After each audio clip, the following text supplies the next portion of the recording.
It is Monday, June 2nd, 2014 at 1 o'clock, and you have joined the Iowa Statewide Emergency Solutions Grant, or ESG, Training and Information Webinar for the calendar year 2015 competition. Our first order of business is making sure that you can hear us and see our screen.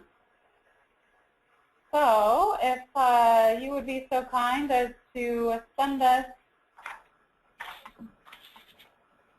a quick response in either the questions box or the chat box over at the right of your screen and let us know how our technology is cooperating so far, that would be very helpful.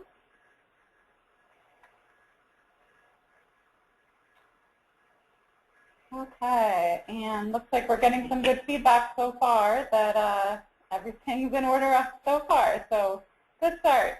All right.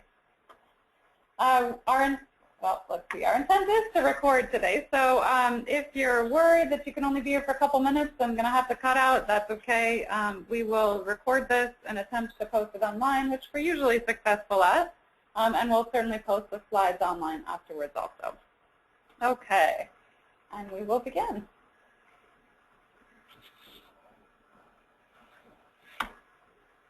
Okay, as I said, the webinar will be recorded. We'll put it on our website at www.iowafinanceauthority.gov. You can click on one of the top drop-down lists on our website to get to one of our homelessness pages. And then on the left, there will be a main link to the Emergency Solutions Grant. Follow that link to the 2015 program. Actually, you might have to do one more click in there for the forms and resources at the right. As always, we do our very best to provide accurate and up-to-date information, but this is a federal program, and certainly it's not intended to substitute nor fully explain the federal regulations. When in doubt, please do reference the federal regulations. That's a disclaimer. My name is Amber Lewis, also here with colleagues Judy Hartman, Josh McRoberts, and we will be your presenters today. Okay, we are going to start with a question for all of you. And so, hopefully it won't be, this one won't be too difficult.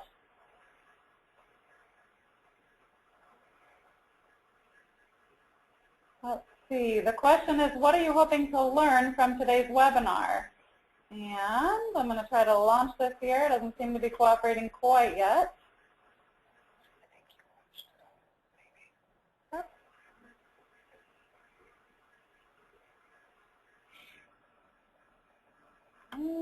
Let's see. It's not wanting to cooperate quite yet. Oh, yes, it is working. Okay. Very good. The rest of you can see it. We just can't see it yet. But some of you are answering, so very good.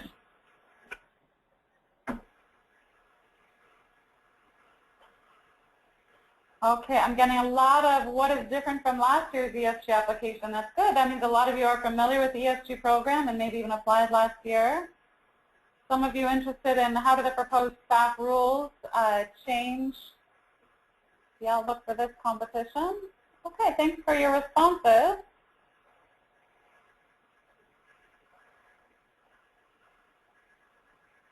And we'll go ahead and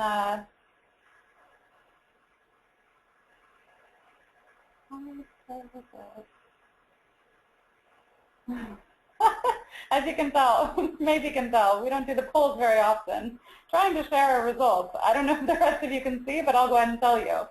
So 84% interested in what is different from last year. 58% interested in comparing it to the staff rules. 37% what's the timeline of this year's ESG competition, 11% what is ESG, and 0% nothing in particular, just like webinars. Okay. Thank you very much for your responses there. That's helpful for us.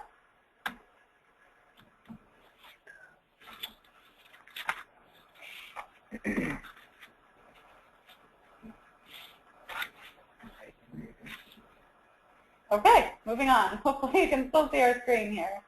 Okay, today's webinar, what we will cover, we will look at what is ESG in general, We'll look at this competition. We will compare ESG and staff, in particular with the current proposed rules changes. We will review the application process. We'll look at what's new and different, and there will be an opportunity for questions. As far as questions, if you have questions during the webinar, feel free to enter them in the question box to the right-hand side. And likely we'll stop periodically throughout and take questions, but at the very least, at the end, we will take questions until there are no more questions. We will do our best to answer them.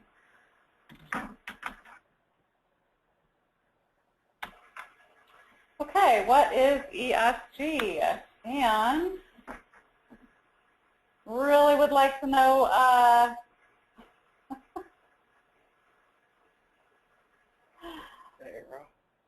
there we go.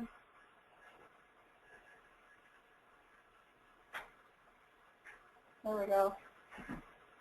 Describe your familiarity with the ESG program. This is going to be helpful for us.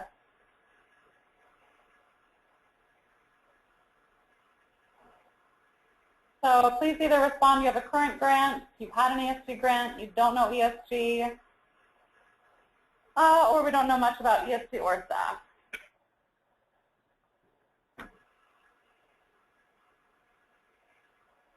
Okay, lots of you saying you have a current ESG grant.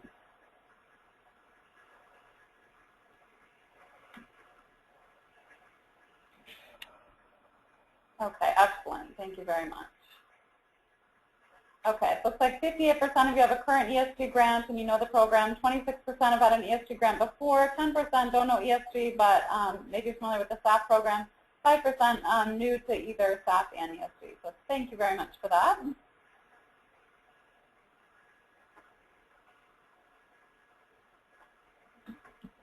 I do. Good. Okay, and I hand it over to Judy. What is ESG?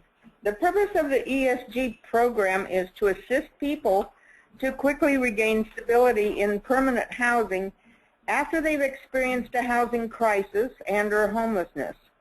You can read more about it at www.onecpd.info/ESG.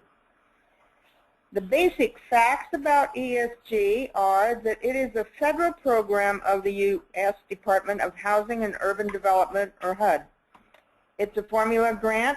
It's to states and some metropolitan cities made on the basis of the Community Development Block Grant formula, authorized by the McKinney-Vento Act, reauthorized in 2009, Homeless Emergency Assistance and Rapid Transit to Housing, HARF Act. The HARF Act required HUD to develop new regulations for ESG, a new homeless definition, and new regulations for several other grant programs. New federal ESG interim regulations became effective January 4th, 2012. There's a reduced emphasis on emergency shelter and increased emphasis on quickly helping people regain permanent housing. Eligible applicants and projects.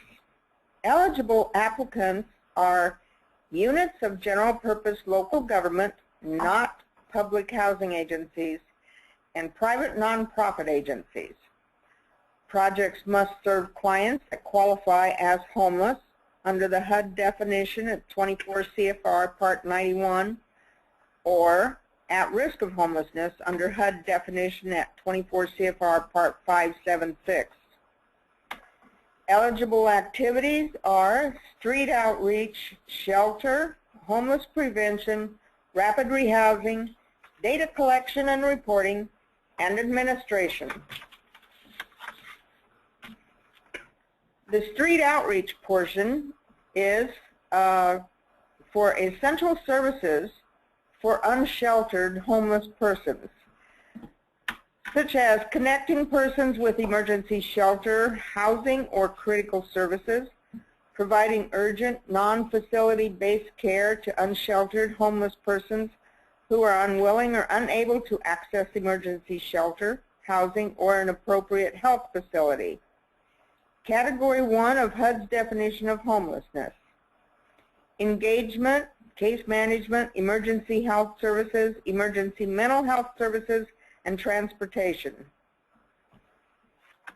The next category is shelter. Shelter includes essential services for clients, which is case management, child care, education services, employment assistance and job training, outpatient health services, legal services, life skills training, mental health services, substance abuse treatment, transportation and services for special populations. Then there's operations for the emergency shelters, which includes maintenance, rent, security costs, fuel, equipment, insurance, utilities, food, furnishings, and supplies. You can also include hotel and motel vouchers if no emergency shelter is available. Categories 1, 2, 3, or 4 of HUD's definition of homelessness. Transitional housing and interim regulations define emergency shelter to include a hold harmless provision for transitional shelter housing projects if they were funded with federal fiscal year 2010 ESG funds.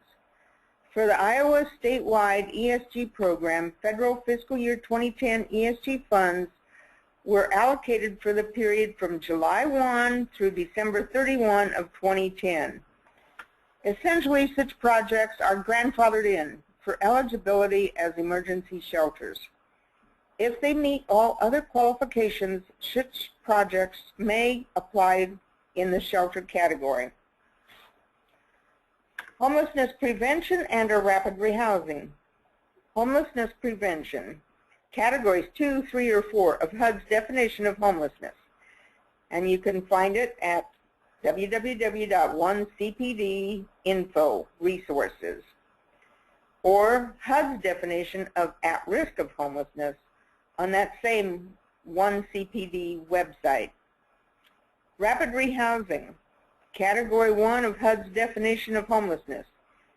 That is, you can find that under in the 1CPD website. Homelessness prevention and a rapid rehousing. Rental assistance, short-term, medium-term, or arrears. Financial assistance means rental application fees, security deposits, last month's rent, utility deposits, utility payments, and moving costs. Housing relocation and stabilization services is housing search and placement, housing stability case management, mediation, legal services, and credit repair. And now I will turn it over to Josh McRoberts for the next segment. Hi everybody, we're going to talk about the fun stuff now, and that's grant compliance. Agencies that apply are, I should say, awarded ESG must be prepared to meet significant requirements to maintain compliance. Requirements, these are examples of specific requirements for agencies providing assistance. For shelters, lead-based paint visual assessments and compliance, habitability standards, and a prohibition against involuntary family separation based on the ages of children. Homelessness prevention and or rapid rehousing, I won't go through all of them, but I'll name a few. Monthly case management requirements, lead-based paint visual assessments and compliance, habitability standards, and there are additional requirements if rental assistance is provided, such as fair market rent, rent reasonableness, rental assistance agreement, leases, and there's more. Agencies must be doing data collection and reporting, matching contributions, which is dollar for dollar, documentation of homelessness or at risk of homelessness, confidentiality, accessibility, termination of assistance, coordination with other homeless services, access to mainstream services and resources, requirements for religious organizations, coordinated assessment, which is currently in progress for developing, involvement of homeless individuals, and development of written standards for determining assistance. And there's still more. Non-discrimination and equal opportunity, fair housing requirements, non-discrimination by age, affirmative action, affirmative outreach, job training and employment for low-income residents, uniform administrative requirements, Solid Waste Disposal Act, Resource Conservation and Recovery Act, drug-free workplace, and a limitation on contracting.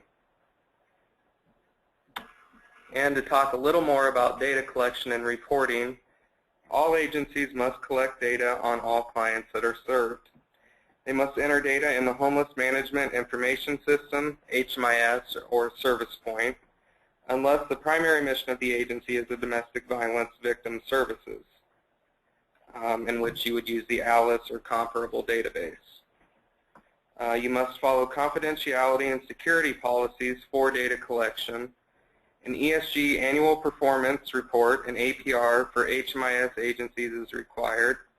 Nothing at this time is required directly of subgrantees. IFA works directly with the Institute for Community Alliances.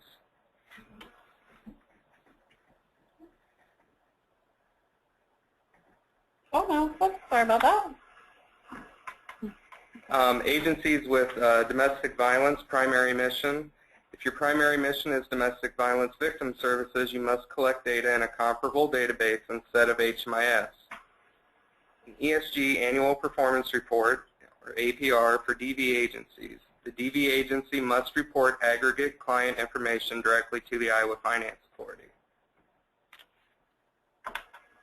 And those, looks like the pictures there obscure the label somewhat there, but that's the Iowa Coalition Against Domestic Violence, which we work with for CV data collection. And then on the right there, for agencies using the ALICE database, that's what that's about. So it doesn't have to be ALICE, and I hear talk that could be changing for DV agencies. So moving on. It's a little hard to see this slide. Yeah. ESG in Iowa. In Iowa, there are 3 total federal grants that are typically made each year. One is to the state, which the Iowa Finance Authority oversees. One is to the city of Des Moines, and the other is to Sioux City, which will be a little different this year. Agencies anywhere across the state can apply for the state ESG funds. Agencies in the cities above can also apply directly to these cities. Agencies receiving awards to provide direct ESG services are referred to as subgrantees in HUD and state materials.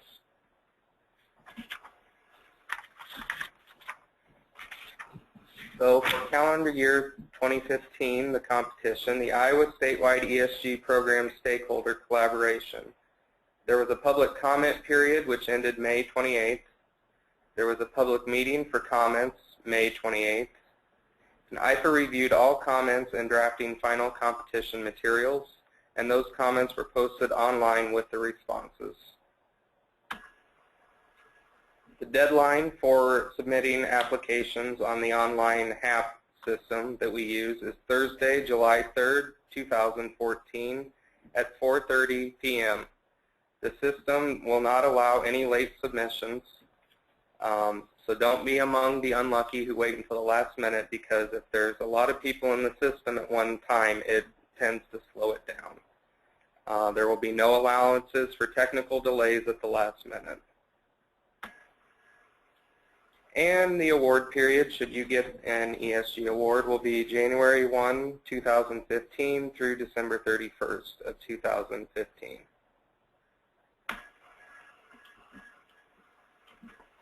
Grant awards and amounts.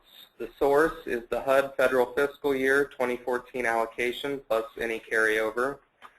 There will be approximately $2.5 million available.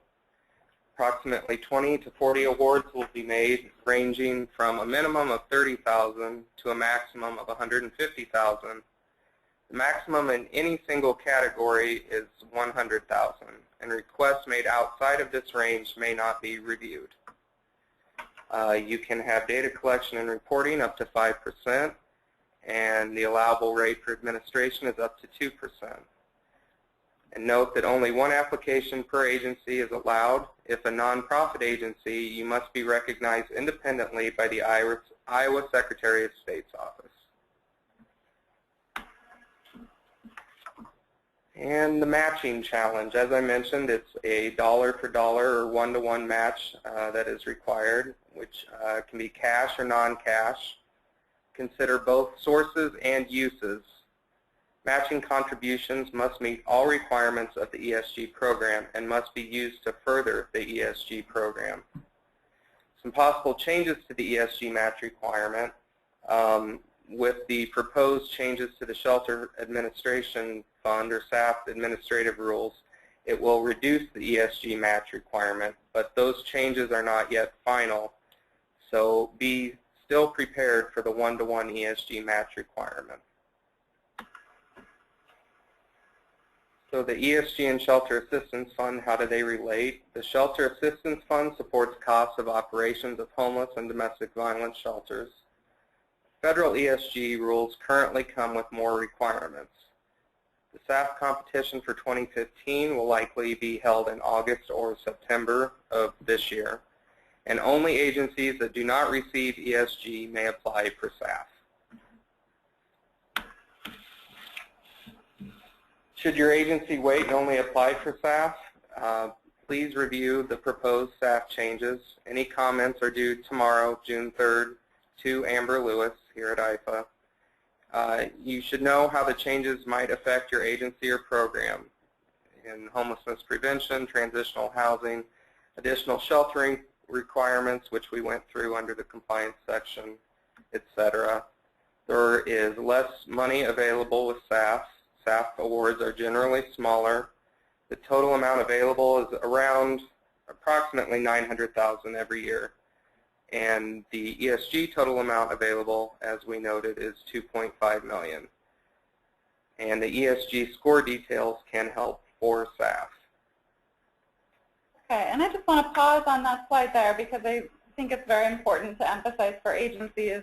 If your agency received a SAF grant last year and you're thinking that it worked pretty well, you like the program, and you kind of like to wait and just apply for SAF again and not apply for ESG, it's just so important to have reviewed the proposed administrative changes and make sure you realize and have verified that your agency and your program will still be eligible to apply for SAF, because we certainly don't want it to happen for any agency that they could have applied for ESG and might have been eligible under ESG, but they wait and it turns out they are no longer eligible to apply for SAF.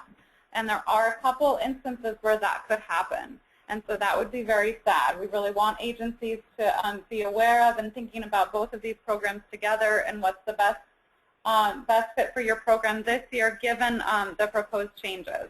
It doesn't hurt to apply for ESG if you're not sure. As Josh just noted, if you apply for ESG and it doesn't turn out that you're awarded funds, we are happy to share the scoring details from our external reviewers. All our reviewers generally make comments and score individual questions and sections, and you can find out where you need to spend maybe a little more time. The Shelter Assistance Fund application is generally very similar to the ESG application, so that can really help to improve your score when you're looking ahead to the SAF application. So it really is just different this year. So we don't have the final SAF rules yet. We will very soon. We anticipate that the SAF rules will be approved by our IFA Board of Directors in mid-June. So that does mean that we will have the final SAF rules, assuming that they are approved and assuming they go forward as we plan. Those will be finalized so that agencies will know for sure how those new rules might impact their program before the ESG competition deadline. Most likely that board meeting where they'll look at the Shelter Assistance Fund proposed final rules will be either June 19th, well, 18th, 19th, 20th, somewhere around there. So about that third week in June, we should know, which still gives a couple weeks for agencies to kind of finalize their plans for the ESG application. So the biggest changes right now are transitional housing, which we did receive some comments about our proposed changes to the shelter definition in the Shelter Assistance Fund rules. And so it's possible that we'll make some further changes based, from where we began with our proposed changes. Homelessness prevention is another one. Homelessness prevention, well, I guess I won't go into all the details, but if your agency is interested in homelessness prevention through the Shelter Assistance Fund, please just review those proposed changes and understand it may not be eligible anymore, but it may be eligible through ESG. So we do not have the same, we do not have all the same eligible activities with both programs. So SAF is actually likely to be more restrictive than ESG as far as what eligible activities are allowed. So. Okay, let's see. I think we will move on here, and actually I'll take just a quick moment. I think we have our third poll.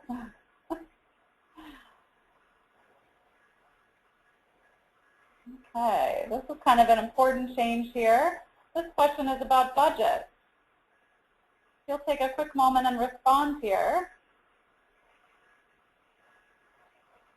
Question is, what is the most that can be requested in a single category?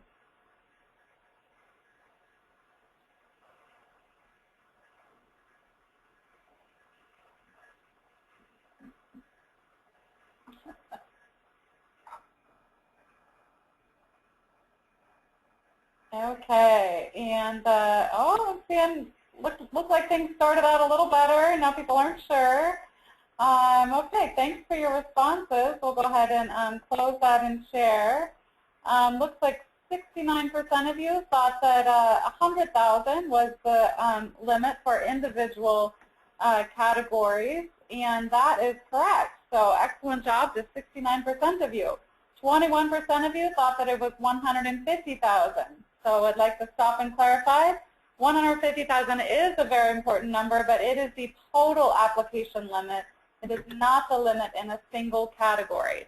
So again, your agency, well, to maybe provide an example, your agency could apply for $100,000 to support your shelter, but that's it. You could do shelter operations and shelter essential services within that $100,000, and that would be it. And then beyond that, if you wanted to apply for more than that, then the additional would need to be in another category, such as rapid rehousing, which can be a great combination.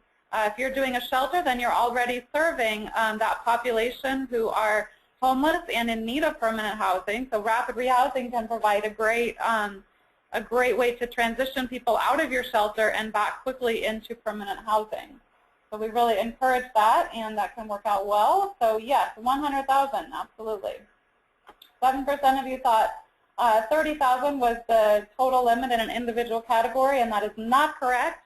Also an important number, but that is the minimum amount that should be requested for the total ESG application. ESG does have some fairly significant federal requirements, which Josh and Judy to some extent described. So we don't want to be making grants for $5,000 or even $10,000. We think that the requirements are significant enough that we want there to be enough money behind it to really make it worthwhile. So hopefully that makes sense. And then 2% of you thought, who knows, we'll pick a number out of a hat when the time comes. And maybe you'll change your mind, but hopefully we clarified that. Okay, next question. What is the maximum total amount that can be required? And hopefully that's clear now. And we'll only take about 10 seconds here. I think everybody's with us now. Fabulous, wonderful. 150,000 is the correct answer, so excellent job. Okay, and moving on briefly here.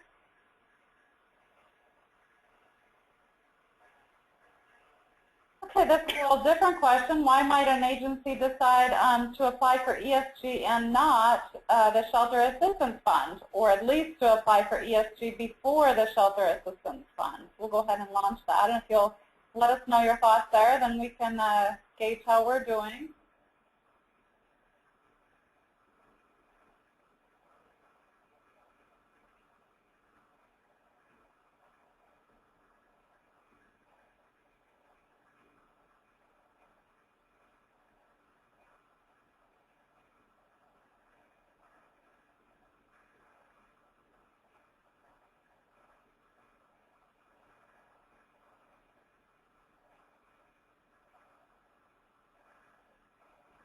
Okay, and the choices there were, number one, the maximum ESG grant is typically larger than a SAF grant. Number two choice was my agency does rapid rehousing and staff won't allow it.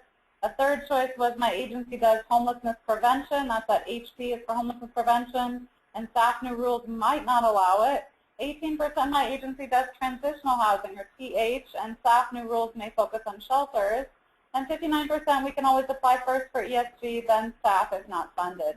So excellent job for all of your answers because they are all correct. So thank you very much.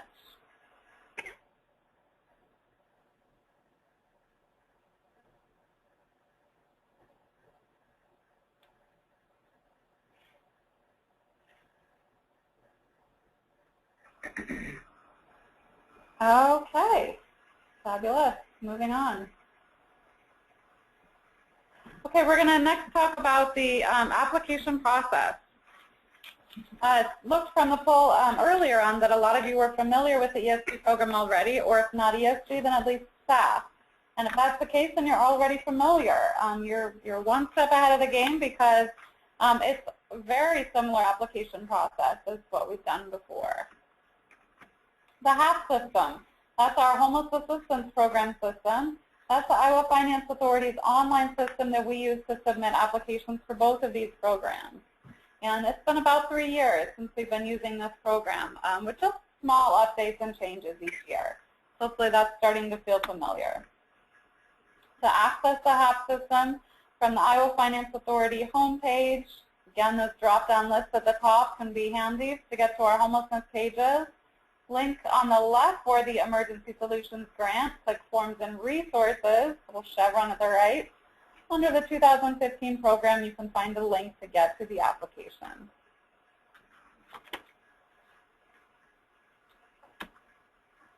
So the first thing you're going to want to do, if you haven't ever set one up before, is to set up a HAP system account. And there will also be instructions that you can find for how to do that, or you can just, I think it's fairly intuitive. You can just set an account up for yourself. If you're not sure what your password is, there's a link to get your password. You can use that same account if you've created it before. If you have forgotten both your username and password, I think there's a link to get both of those. If you have any trouble with that, Josh McRoberts here is always happy to help with that. So let's see, the application instructions. Just some brief pointers here. I think we'll go ahead and move on. We'll see some pictures for how to do this. Okay, so back to what I mentioned a moment ago. Once you get to our ESG page and you link on the for Forms and Resources, this right up here at the top is the first link right now, and this is a screenshot from earlier today. So this is what it looks like right now. This is how you get to the online application. And this is what it'll look like when you click there. Just enter in your username and password. Hopefully it'll look familiar. And then you'll be able to create a new application. You'll open that drop-down box. The 2015 Iowa Emergency Solutions Grant is the only selection that will be available. So click on that. If you've done an application before, then you'll once you do this and add a new application, then you'll have a few applications which you can sort through. Once you get into it, once you've started a new application and get into it, this is about the first page which you'll come to. This has the instructions for this competition. Lists the deadline of the 3rd.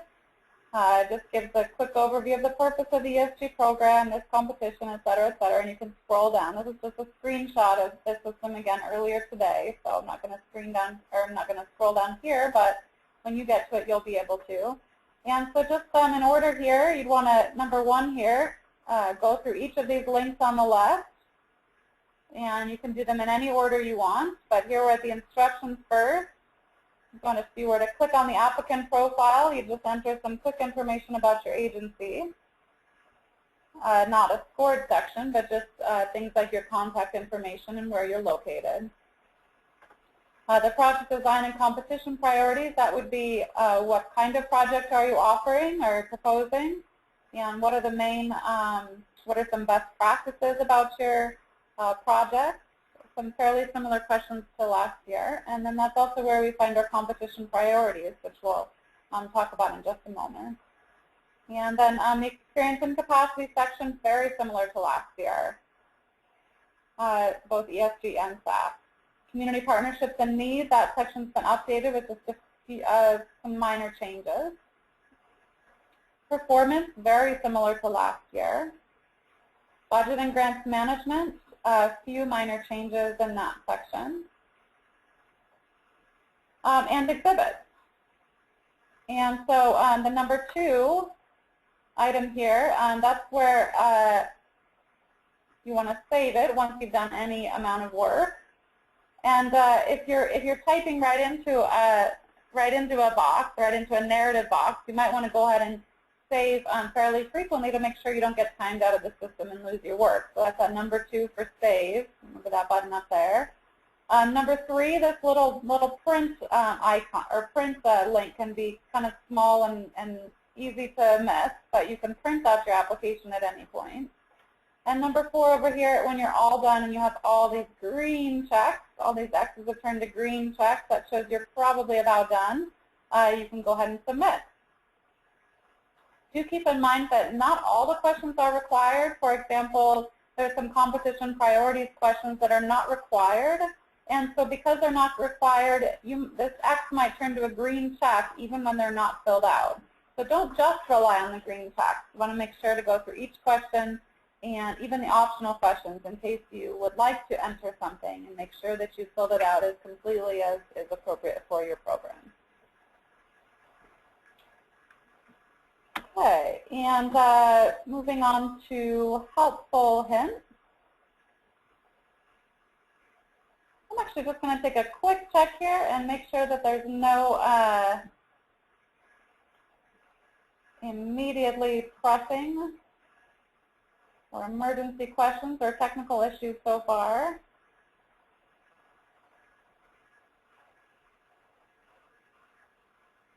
Feel free to send me a note if things haven't been working for you, or if there's any technical glitch we might address. Okay. It looks like everybody's been able to follow along so far, and we'll just address most of these questions that have come in, I think, towards the end. So we'll keep moving on for now. We don't have too many more slides. Okay, helpful hints. Use Word for spell check first, spell check, grammar check, etc. So that can just be a lot easier, really, to use. So you can use Word or any other sort of similar program and then copy and paste right into the application. I would recommend reviewing the required exhibit section early or first. It's the last section in the application, but perhaps we should put it first. It really is just helpful to know what other pieces of the application you're going to need, so that you don't spend lots of time on all the narrative sections and have fabulous answers and data, and you're all ready to go, and then you get to the end and there's one exhibit that just isn't ready and you don't have quite the right piece for it, and you need to talk to somebody else in your organization who has that piece, et cetera, et cetera. Don't spend so much time preparing your application only to find out you don't have something that's going to be required to upload as an attachment. So take a look through that first and get all those exhibits in hand, and maybe even upload them to the system as the very first thing you do. And then check your uploads. Once you've actually uploaded them, the system will let you click on it and see what you've uploaded. Maybe you think you uploaded one thing, but it's actually something different, or maybe you only got the first page, something like that. So make sure that it's exactly what you intended it to be. The next helpful hint, pay attention to point totals. And they're listed on each section at the top for the entire section, and then after each question we tell you how much a question is worth. If a question's only worth 1 point, you probably don't have to spend paragraphs and paragraphs on it, which we don't necessarily want anyways. Please try to be brief yet sufficiently thorough, which is always kind of a tricky balance. But if a question is worth 10 points, which I think there's 1 or 2 that are worth a significant amount of points, that can be kind of a clue. You really do want to probably provide a little more information a little more thorough information. Back it up with data and specific examples. Make sure that you provide sufficient information so the reviewers feel that it's been sufficiently explained. The review structure, this can be kind of an important note. You might think in one section you've already explained something, and so you get to another section and you think, well, I don't want to bore my reviewers, or I don't want to insult them and make them think that, you know, they can't read or something. I don't want to, you know, just explain something 3 times. But understand that we have reviewers that review each section independently, meaning we'll have a couple different independent reviewers that do every single application, but only one section. So they'll review all the experience and capacity answers for all the applications, but that's it. So if you put something in the project design section and you're thinking, oh, I already explained it there, I don't need to explain it in experience and capacity, that may not be the case. I would go ahead and just briefly explain wherever it's relevant. Don't assume that the reviewers are going to be reviewing all of your application, or rather that the same reviewers are reviewing all of your applications. Hopefully that makes sense. Give specific examples. Not a lot of kind of vague platitudes. Just be really specific. It really is helpful. Have at least one other person review your application before submitting. It's just, I think, you know, once you've been in the application yourself and read through something 10 times, it can be easy to kind of, you know, miss or skip over a word or think you've said something when you haven't quite. It's just so helpful to have another set of eyes, at least one other set of eyes, review your application before you submit. Save it frequently. I would hate for you to lose your work because, you know, it took an hour and then you had to leave and go do something else and then you had to come back and then, oh, the system timed out on you. So save your work frequently, or do it in Word first and then copy and paste. Remember, the deadline is Thursday, July 3rd, 2014 at 4:30 p.m. So you can all enjoy your holiday weekend with the ESG application behind you. Okay, common missteps to avoid. I suppose I've probably touched on a couple of these already, perhaps. But don't send in a compilation report. So we're not accountants here, but we try to learn a little about what's a reasonable kind of threshold for financial reporting, financial statements. And what we require is what we consider kind of a middle ground. We don't require a full audit, but we do require independently reviewed financial statements by an independent CPA. That's not a compilation report. A compilation report is just taking your normal financial statements and putting them into something that looks nice and looks like kind of a standard form, but there's no review done. So it has to be at least reviewed financial statements. If you're not positive what that means, not positive that what you have qualifies, feel free to contact us and we can walk you through that and provide more information. Or if you have, you know, maybe an accountant on your board, maybe talk with them about it, and they can, I'm sure, walk you through what this means for your agency. Okay, and kind of along with that, financial statements that are prepared by a board member. Your board member may be a wonderfully qualified CPA, but they're not independent, so that's not going to work. It needs to be an independent CPA. Another misstep to avoid, you leave out the management letter. So you do have an audit done, but you don't include the management letter. That's not the letter that, you know, that's not the letter from management to the auditors setting up the contract and the audit. It's also not the letter back from the auditors to the managers saying, you know, thanks for, you know, our work together. It's nothing like that. It's a very kind of an official thing that goes with the audit. It explains whether there were any issues that are found, and it gives an opportunity for the agency to respond to any of those issues that are found. If you're not sure what it is or whether you have one, again, contact us. Much better to deal with that up front than to just leave it out when it is required with an audit. Okay, another one to avoid. If you do have findings in your audit, we do have a question in the experience and capacity section that requires that you identify and explain those. So it is not a disqualifier to have an audit finding. It's okay, but we want you to explain them. So please don't send in an audit and say you have no findings, and then we look at your audit and you do have some findings. So we don't like to see that. So if you have findings, please just explain them. And sometimes they're very reasonable and very understandable.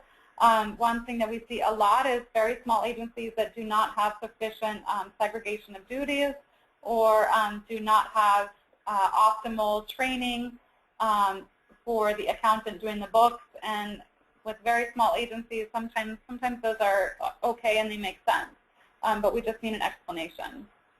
Another thing to avoid: uploading the wrong attachments, uploading only the first page of attachments, asking for an amount outside the acceptable range of, again, $30,000 to $150,000, with the individual activity limit of $100,000. Another thing to avoid: including a 990 or financial statements that are too old or out of date. So for example, a 2009 990 is not going to work. A 2010 990 is not going to work. Take a look at the application and make sure that you have an IRS Form 990 if you're a nonprofit agency, and financial statements that are current according to the parameters listed in the exhibit section of the application. And the last hint here of a misstep to avoid: sometimes for some reason agencies upload their IRS nonprofit determination letter rather than the required Iowa Secretary of State Certificate of Standing. So don't do that. If you are an agency authorized, licensed, et cetera, to do business in Iowa as a nonprofit, then likely you have everything in place with the Secretary of State. If you're not sure, just go onto their website, look for your agency, you'll probably find it. If you don't have one printed out, it's just $5. It's pretty easy to do, so make sure you upload the right document there. Okay. New and different. All right. Our regular application. I know I've said this a few times now. Maybe we'll say it once or twice more. Oh, no, sorry. I was thinking the application limits, dollar limits. Okay, this is different. This is the points. This is the scoring and bonus points. Okay, regular application is 100 points. Option for additional 11 priority bonus points makes for a total of 111 points possible. Okay, veterans. That's our first focus area for bonus points. That's part of the 11 bonus points that you can get. Veterans are worth, veteran services are worth 5 points.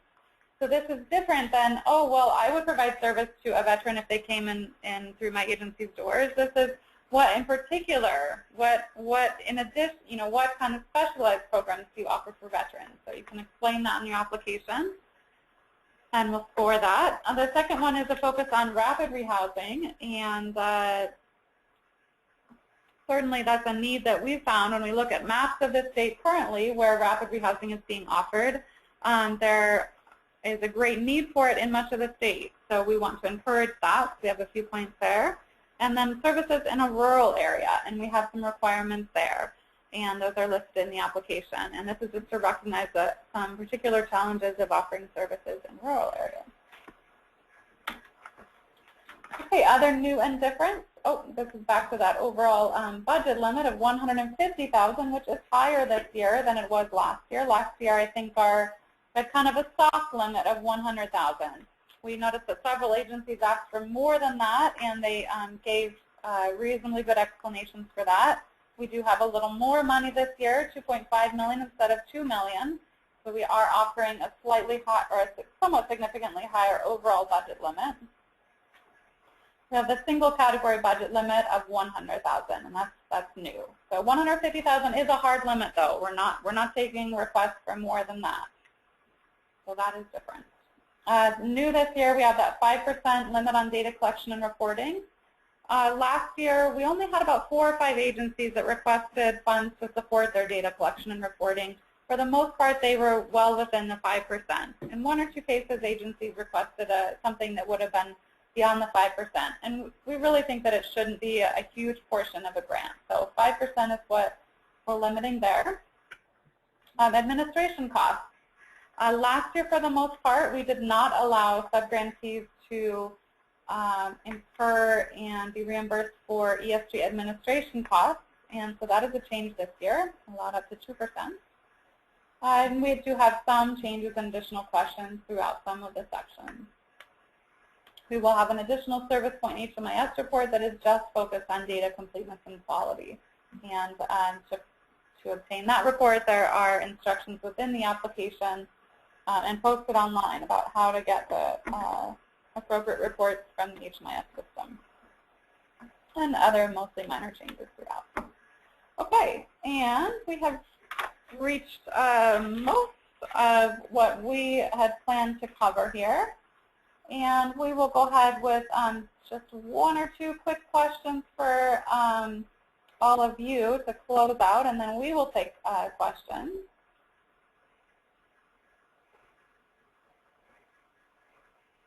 Our first question, when is the ESG application deadline? And excellent job, everybody. First response is, I don't know, maybe sometime this year, and everybody's correct. That is not right. The second response is hopefully not today because we're not done. Yes, that is true. That is not the right response either. And so 100% of you have the correct response. Excellent. Thank you so much. The correct response is Thursday, July 3rd. So that gives everybody about a month. And of course, we've had the draft application materials out for a couple of weeks here also. So, and really not that many changes from last year. So hopefully this feels like enough time. I know summer is a busy time, but hopefully that deadline will work well for everybody. Our goal is always to finish out ESG in a reasonable time frame so that we can get this Shelter Assistance Fund competition started and get those awards made well before the end of the year. So that's the main reason for our timeline. Okay, and then let's see. My last question is a little more open-ended. After this webinar, and anything else you've done to prepare, how prepared are you to complete an ESG application?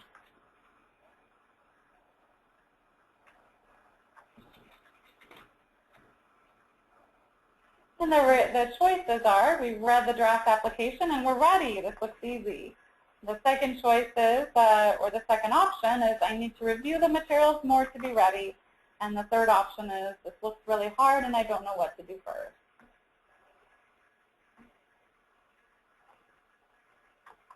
Thanks everybody for taking the time to respond. And it looks like most of you have voted now. It looks like 63% of you say you need to review the materials and more to be ready. 47% are, we read the draft application and we're ready. This looks easy. We've got a bit of a split there. And hopefully for those of you that don't feel quite ready, hopefully you'll find the materials online that you need. And of course, feel free to contact us with your questions if needed. I'll go ahead and share that. And that's the last of our questions for you, and we'll go ahead and go to the questions that agencies have submitted to us throughout the webinar.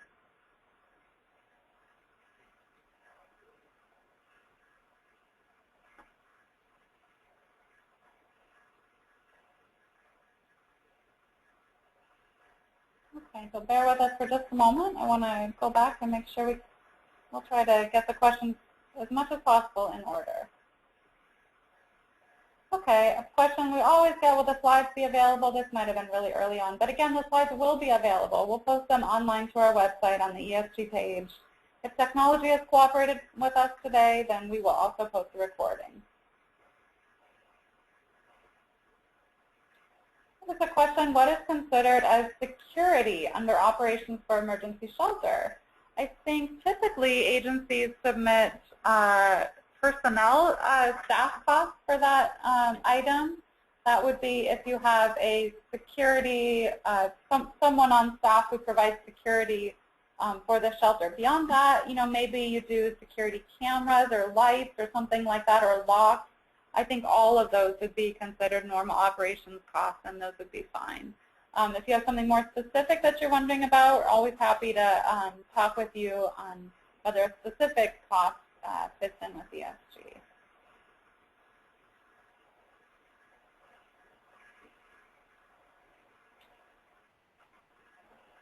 Okay, and then another question is, are the data collection and administration allowances on top of the $100,000 for one category? And so if I'm understanding that right, then yes. The $100,000 would just be, for example, if you want to do shelter, you could request a full $100,000 just for the shelter category in either operations or essential services or both.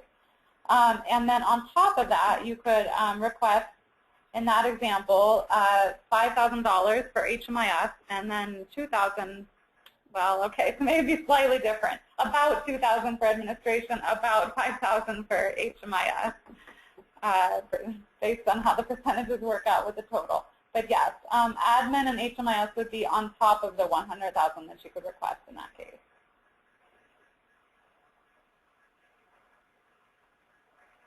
Okay, and then a question here, from what I understand, ESG and SAF will essentially become the same once the changes are approved. And so there's some truth behind that, in that we are trying to make the programs as consistent as we can where it makes sense. And so our goals are partly, well, in a significant way, we really do want to be able to use the Shelter Assistance Fund dollars to help offset the ESG match requirements for the state, and that's in response to a real need that we've seen the last couple of years for agencies that have a difficult time meeting the ESG match. And the agencies we see have a difficult time meeting the ESG match. It's not so much shelters, because they have an easier time capturing the in-kind costs through volunteers and the value of their building, et cetera. But agencies doing homelessness prevention and rapid rehousing, we've noticed it can be very difficult to meet the ESG match. So yes, our goal is to make staff align with ESG closely enough that we feel comfortable using Shelter Assistance Fund as match for ESG, which is a federal requirement. They have to kind of match up and be very similar. However, staff would actually be more restrictive. Staff, if you look at the law for staff in Iowa, it really is just about shelter. So our goal with these administrative rules changes that we're proposing is to really align it better with the statute, with the law. And certainly, if the law were ever changed, we would go right along with that, and that would be fine. But right now, it is actually more restrictive than ESG. So hopefully that answers that question.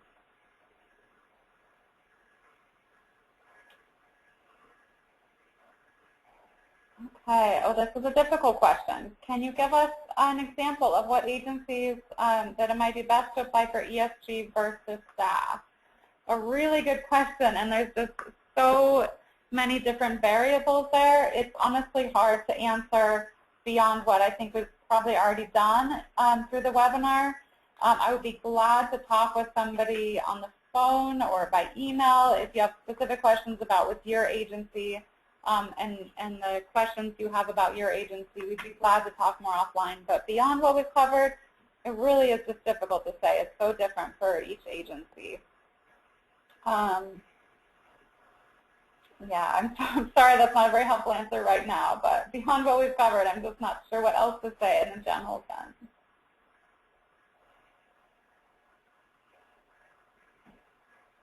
Okay, and a good question. Can you give an example of the single category definition as it relates to the $100,000 maximum for the composition? And sure. So the main categories we're thinking of there are shelter, street outreach, homelessness prevention, and rapid rehousing. Those are the 4 eligible categories of assistance. So yes, HMIS or DV data collection, that's a different category. Administration is a different category. Those are not categories of assistance. Those are just kind of support categories. So again, the 4 main categories of assistance: street outreach, shelter, homelessness prevention, and rapid rehousing. In each one of those categories, you may not have a request that is for more than $100,000 in any single of those 4 categories. So you could do an application for $100,000 of shelter and $50,000 of street outreach. You could do an application for $50,000 of street outreach, $50,000 of shelter, $50,000 of homelessness prevention, or somewhere in there maybe throw in administration and HMIS. But again, this is 4 categories of assistance. hopefully that answered that. And we had a question here, can more than one county receive ESG dollars for the same service? And the answer is yes. We don't right now follow a rigid set of kind of county or regional restrictions where we say each county is eligible for X amount of dollars for shelter and X amount of dollars for rapid rehousing and on down the line. ESG is pretty flexible and agencies do quite different things with it, and even in the category of, say, shelter, agencies do very different things. So one agency in one county might do shelter for youth, and one agency might do shelter for ex-offenders in particular. You know, they might have a very particular population that they're serving, or they might do shelter for veterans, and so just or families, singles, et cetera, on down the line. It's so different. So we really have not gone to any sort of rigid regional or by county limits, just because there's such a variety. It would be very difficult to determine what all those limits should be. Okay, a good question. Where do we find the proposed changes for staff for the Shelter Assistance Fund? And those are listed on our website. I think a couple times throughout the presentation we gave the information on how to find that. But at our website of www.iowafinanceauthority.gov, there are some drop-down links at the top, or drop-down boxes at the top, and you want to get to a page related to homelessness. Once you do that, on the left there are just a couple main categories or main programs. ESG is one of them. The Shelter Assistance Fund is also another. So just click on the link for the Shelter Assistance Fund, and on the main page you should see some information about that. And if you can't find it, feel free to contact one of us, and we'll be glad to walk you through it.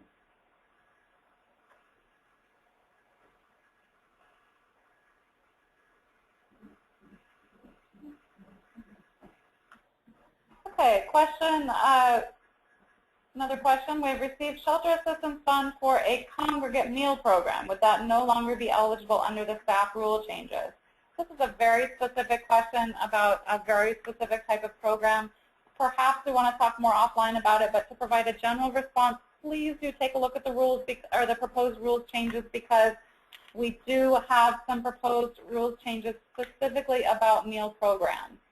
So it doesn't take a whole lot to look through the changes. You don't have to look through pages and pages and pages of rules. We have a document that highlights the changes, and within that we give kind of an overview of what the proposed changes for meal programs.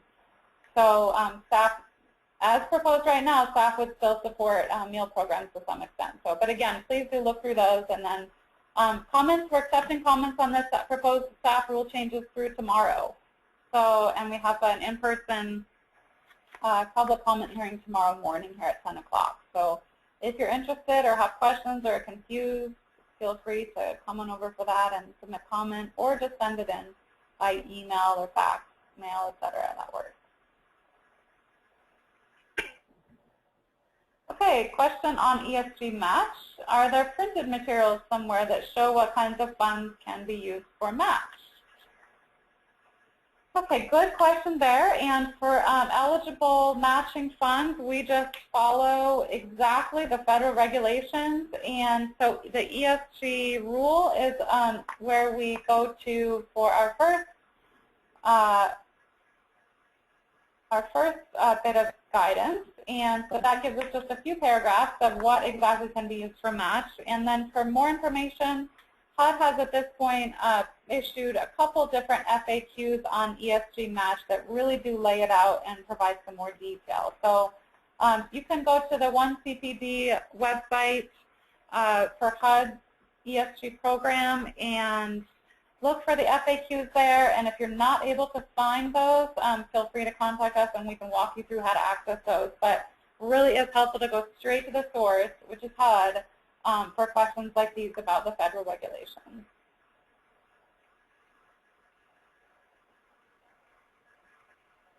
Okay, and another question about match. The question is, can we use another federal grant to pay for housing assistance as a matching fund? And so quite possibly yes, but there's no way to know without knowing more about that grant. The way HUD does our ESG match requirements is whatever is used to match the ESG program has to follow all the rules of the ESG program, which makes it a little different for some other federal programs because, of course, they all come with their own requirements as well. So they really do have to align well with ESG, or you have to kind of follow the more stringent requirements of both programs in order to make that work. So we'd be happy to talk with you further offline. The questioner there, feel free to contact us and we can help you with more specific guidance. But really, you just have to look at what are the requirements of that program and can we use that program and still follow all of the ESG requirements for those funds. And that's the way you answer that question. Okay, a question about staff. Is the staff funding, your shelter assistance fund funding for FY15 expected to be lower than last year, the same, or higher than last year? And so the answer that I think we anticipate it will be roughly similar. So we never know exactly. It's not a direct appropriation amount. So we never know for sure what it will be, but it's a portion of the real estate transfer tax. We receive 5% of the proceeds from the real estate transfer tax. So it depends on the real estate market each year. So we will have a better idea of that in the next few months. We use the real estate transfer tax proceeds through the end of the fiscal year in basing our projections. So we're close, and we'll have some updated numbers to share on that very soon. And another question, is there a limit on HMIS for 2015? And so the answer there is whatever kind of data collection your agency is involved in, whether it's for HMIS or if you're a DB provider, a comparable database, the limit is 5% of your request. And I've talked a lot here. I think we've made it to the end of our questions. So that's terrific. If you have more questions, we'll just stay on the line here for a few more minutes and in case any others come through. And after that point, of course, available by email or phone. And thank you so much for taking the time to participate. I hope this has been helpful for you. And we look forward to the applications that will come in. And take care, everybody.